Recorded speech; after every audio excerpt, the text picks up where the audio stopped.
As forças de sustentação do futuro governo Lula são praticamente consensuais em considerar que a educação deve ser uma das frentes de máxima prioridade na próxima administração. Durante o ciclo anterior de governos petistas, a principal realização nessa área teria sido, de acordo com muitos especialistas e protagonistas, a ampliação das matrículas no ensino superior.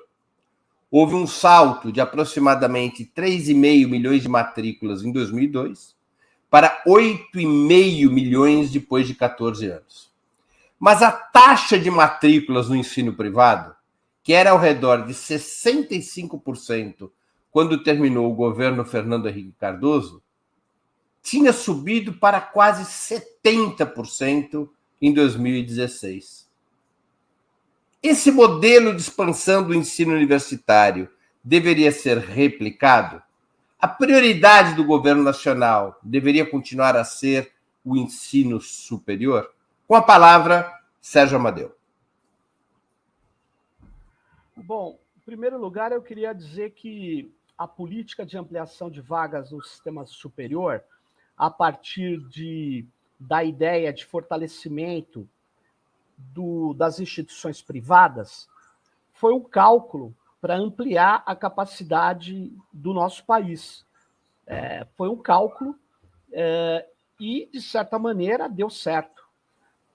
Qual o problema? Eu acho que tem que ser revista essa ideia, porque agora eu acho que nós temos que resgatar as escolas públicas federais, as escolas públicas universitárias.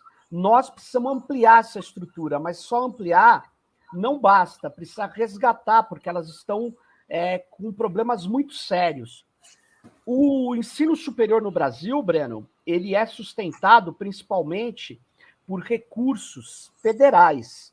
Existem alguns estados que têm universidades, como o caso do estado de São Paulo e outros, mas o grosso dos alunos estão nas instituições federais.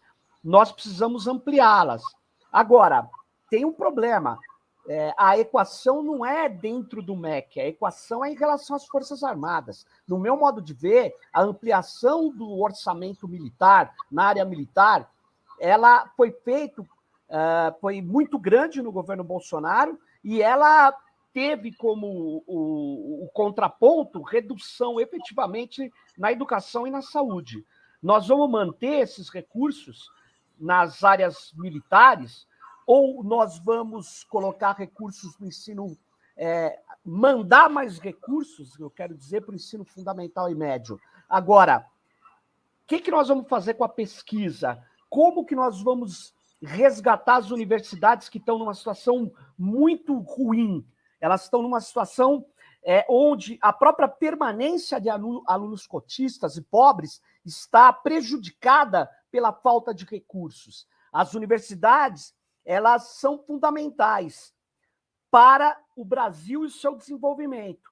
Me lembro bem uma briga que tinha lá no início do governo Lula, quando alguns secretários de economia do Lula, que estavam no Ministério da Fazenda, principalmente, e o próprio ministro, vacilavam e namoravam com a ideia do Banco Central, de que o Brasil tinha que reduzir os recursos do ensino superior, porque o Brasil precisa apostar tudo no ensino fundamental, que é a base de tudo. Ora, não é assim que funciona.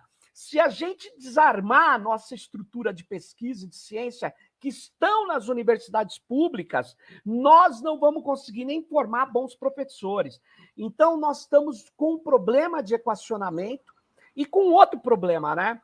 Nessa gestão, há um apelo muito grande para as políticas de fundações como a Fundação Lehman, que aposta muito mais no ensino privado do que no ensino público.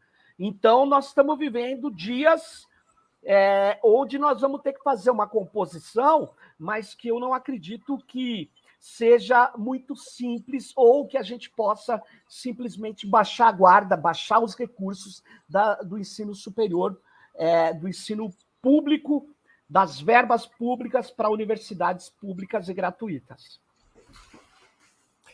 O Stalin não tem nenhuma culpa na situação das universidades brasileiras? Nunca teve, nem no caso atual, Breno. Você não pode fazer isso porque você é jornalista. Você não pode retirar a informação do contexto. Não pode. Isso pega mal. Porque aí você retira da outra pergunta numa brincadeira e joga na questão da universidade. Não tem nada a ver. Respondendo a sua provocação. Ana Prestes com a palavra. Breno, se eu entendi bem a pergunta, você está perguntando se as universidades são uma prioridade, ou o ingresso no ensino superior. Né, são duas, eu repito, são duas perguntas em uma, é um combo. Se o modelo de expansão do ensino universitário deve ser replicado, que foi um modelo de expansão com uma forte ampliação do ensino superior privado, percentualmente cresceu o ensino superior privado em relação ao ensino superior público. E a segunda pergunta do combo é se a prioridade deve ser o ensino superior ou não. São essas duas questões. Entendi. Bom, sobre a questão do ensino superior, acho que é óbvio assim, a minha resposta é que o investimento deve ser nas universidades públicas federais, e criar também cooperação com os estados para investimento nas universidades públicas dos estados. Sobre o sistema, que deveria ser, aos poucos, a gente espera que se forme um verdadeiro sistema nacional de educação, como está previsto na Constituição, como está previsto no Plano Nacional, nos Planos Nacionais de Educação. É difícil você falar de uma... É estranho falar isso, mas são várias prioridades. Acho que a educação superior, o investimento nas universidades, recomposição do investimento, da defasagem brutal que houve nos últimos anos em vários aspectos do desenvolvimento, tanto do ensino como na pesquisa, como na extensão nas universidades, recompor isso. O Brasil tem um problema seríssimo e que ele precisa ser enfrentado por quem for cuidar da educação no próximo período, que são os prejuízos do período mais agudo da pandemia, de defasagem, de evasão, de profundo prejuízo mesmo, principalmente para as crianças e jovens que tiveram maior dificuldade para manter um mínimo básico do acompanhamento escolar, da frequência escolar e da assimilação dos conteúdos, dos conhecimentos. Reforma do ensino médio, que eu já sei que é um tabu aí para esse novo governo, já tem um dos tabus. Na minha opinião, seria a revogação dessa reforma do ensino médio. Acho que Por que é um tabu, Ana? Por que é um tabu? Porque tem uma polêmica, inclusive dentro do GT da transição. Há um setor que não quer ouvir falar de reforma, da revogação da reforma do ensino médio. Acha que tem que reformar a reforma. E tem um setor que fala, não, isso aí não dá. O que fizeram não dá, vamos zerar, fazer outra coisa. Eu estou no time dos que falam que vamos fazer de outra forma. Essa reforma que está aí, ela é absurda, como ela está sendo levada e o que ela tem causado de prejuízo para os estudantes do ensino médio. Existe um pedacinho aí da educação que eu considero muito importante, que se fala pouco, que é o 0 a 3 anos, e o Brasil está muito atrasado nisso, na universalização do acesso para a educação infantil do 0 a 3 anos, que tem um enorme impacto para a sociedade de uma forma geral, para as famílias, principalmente para as mulheres, e para o direito dessas crianças de já ingressarem no sistema de educação no país. Você achou que eu fosse estipular, né, Juliane? Mas a palavra é da Juliane Forno. Eu não achei. Se fosse me pular, inclusive, eu nem falaria nada, porque eu não vou ficar me humilhando aqui. Por favor, me veja, me pergunte. Mas eu acho, Breno, que o investimento do governo federal nos mandatos dos governos petistas, ele não foi mais para o ensino privado do que para o ensino público. Eu entendi da sua pergunta que essa foi a estratégia, se essa deveria seguir sendo a estratégia. Eu não falei que essa foi o resultado.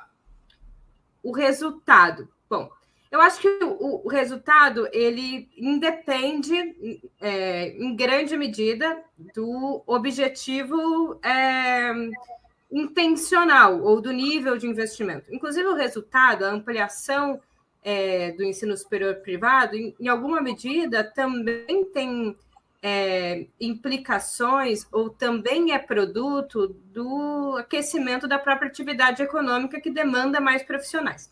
Mas veja, eu acho que a estratégia de fortalecer o ensino superior público deve continuar, tal como foi feita nos governos petistas anteriores. Ainda que se fale muito sobre o ProUni, ou ainda que se fale muito sobre as várias facilidades e portarias, sobretudo no segundo governo Lula, que possibilitaram a expansão do ensino superior privado, a intencionalidade, se você olhar a execução orçamentária, os gastos federais com educação superior, elas se concentraram majoritariamente no setor público, ainda que tivesse muita renúncia de receita para o ProUni e facilidades, sobretudo de fiscalização do MEC, para a abertura de cursos de graduação, podemos dizer, com pouca qualidade, se fossem passar por um crivo um pouco mais cuidadoso. Embora eu acho que isso precisa ser modificado, que as universidades precisam ter um padrão de qualidade maior, ainda assim eu acho que a estratégia estava correta. Veja, o que foi o aumento das vagas em números absolutos no ensino superior público federal, expansão de campi, expansão de vaga, política de permanência, uma série de bolsas de pesquisa, Ciências Sem Fronteira, eu acho que essa é a estratégia. Fortalecer o ensino superior público, principalmente da rede federal de ensino. O ProUni, na minha avaliação, ele deve continuar, ainda que a prioridade, na minha avaliação, deve ser o REUNI, a expansão da rede de vagas da educação privada, porque tem um monte de gente que não vai poder esperar as universidades privadas abrirem a quantidade de vagas suficiente para comportar a quantidade de pessoas, filho da classe trabalhadora, que vão estudar. Isso vai levar 2 gerações. E eu não sei se eu fico muito emocionada falando disso, porque a minha vida, a vida da minha família, a vida dos meus primos, mas a minha família não teria feito universidade se não fosse o ProUni. E, assim, é uma geração inteira que não teria acessado a universidade. E acessar a universidade é acessar um mundo, é acessar um monte de coisa, é a possibilidade de expansão qualitativa, de conhecimento, que é muito significativo. Ainda que tenha contradições, eu acho que é válido. Eu acho que essas coisas se ajustam no meio do caminho. E eu acho, no fim das contas, que é mais importante, sim, seguir investindo mais nas universidades do que no ensino básico, embora também seja importante, sobretudo pelo elemento que o Serginho colocou, que é o da formação de professores, e principalmente da formação de ciência e tecnologia, de uma engenharia nacional, de um sistema nacional de inovação, que é o que vai possibilitar ter vagas para que exista postos de trabalho, para que demande, inclusive, a necessidade de qualificação e ampliação das verbas para um sistema educacional. Às vezes precisa começar de cima para baixo, de baixo para cima ao mesmo tempo. A gente não vai primeiro fortalecer todo o ensino básico para ter universidade federal, porque isso não vai nem fazer sentido do ponto de vista da demanda. E eu não estou aqui para finalizar dizendo que as universidades privadas não têm problema ou que tem que continuar, elas têm muito problema, porque eu também fui uma pessoa que me graduou numa universidade privada à distância na minha segunda graduação. E a qualidade é muito ruim, precisa ter muito ajuste.